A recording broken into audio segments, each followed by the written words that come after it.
केंद्रीय मंत्रालयों की सरकारी फाइलों का बदला एड्रेस।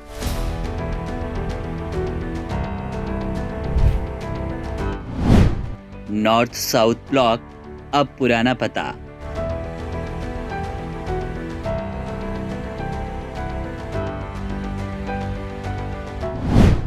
वन इंडिया की एक्सक्लूसिव ग्राउंड रिपोर्ट। गृह मंत्रालय, रक्षा मंत्रालय और उन तमाम मंत्रालयों का पता बदल गया जो नॉर्थ ब्लॉक और साउथ ब्लॉक से चलाए जाते हैं। ब्रिटिश काल से ही इन दोनों बिल्डिंगों में केंद्रीय सरकारी कामों को किया जाता रहा, लेकिन अब ये इतिहास होने वाला है क्योंकि इन मंत्रालयों को इंडिया गेट के पास कर्तव्य पथ पर तैयार एक नए भवन CCS 3 में ट्रांसफर किया जा रहा है। ये कार्य मोदी सरकार की तरफ से दिल्ली के हृदय स्थल को नया रूप देने की सेंट्रल विस्टा योजना का हिस्सा है, जिसको मूर्त रूप देना शुरू किया जा चुका है। इस खबर पर वन इंडिया के संवाददाता कुलदीप द्विवेदी ने अपनी एक्सक्लूसिव रिपोर्ट में पूरी जानकारी दी।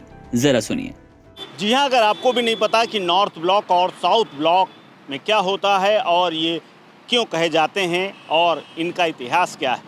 इतिहास ये इसलिए मैं कह रहा हूँ क्योंकि अब ये दोनों बिल्डिंगें, चाहे साउथ ब्लॉक हो या फिर नॉर्थ ब्लॉक, दोनों इतिहास में ही रहेंगी क्योंकि अभी नॉर्थ ब्लॉक से होम मिनिस्ट्री चल रही थी। इसके अलावा वित्त मंत्रालय और रक्षा मंत्रालय भी नॉर्थ ब्लॉक से चल रहे थे और कुछ ऑफिसेज साउथ ब्लॉक से चल रहे थे। ये हिस्सा लुटियंस दिल्ली का ही है, यानी राष्ट्रपति भवन के बगल का जो एक्सटेंशन हुआ था 1921 में, उसी का एक्सटेंशन था जिसमें ये बड़े बड़े विभाग देश के चल रहे थे। लेकिन अब इन तमाम विभागों का, जो कि अलग अलग बिल्डिंगों में, यानी कुछ नॉर्थ ब्लॉक में कुछ साउथ ब्लॉक में थे, अब इनको एक ही जगह में ले जाया जा रहा है।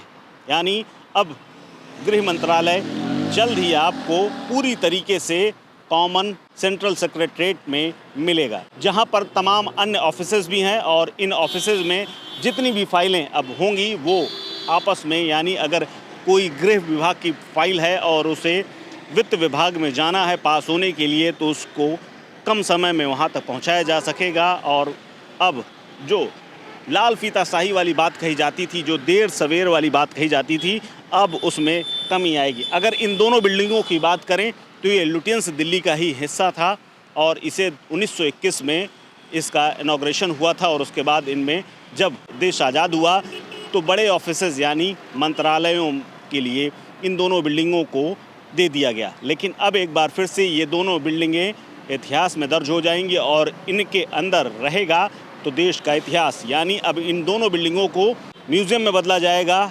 जिसका युगे युगिन भारत नाम दिया गया है, जो कि आने वाले समय में करीब 20 से 25 हज़ार कम से कम कलाकृतियाँ और तमाम वो क्राफ्ट का सामान इनमें रहेगा जिनको भारतवासी देख सकेंगे। तो आपको मैं दिखाऊं कि ये जो लाल बत्ती दिख रही है, इसके पीछे वाली जो बिल्डिंग है ये नॉर्थ ब्लॉक है और इसके सामने वाला जो ब्लॉक दिख रहा है वो साउथ ब्लॉक है। और अब इन दोनों से शिफ्टिंग शुरू हो गई है, यानी CCS कॉमन सेंट्रल सेक्रेटरीट में अब सामान शिफ्ट हो रहा है और वहीं अब सारे अधिकारी कुछ दिनों में मिला करेंगे। कैमरा पर्सन बंटी के साथ Kuldeep Dwivedi, one India Hindi. Subscribe to One India and never miss an update. Download the One India app now.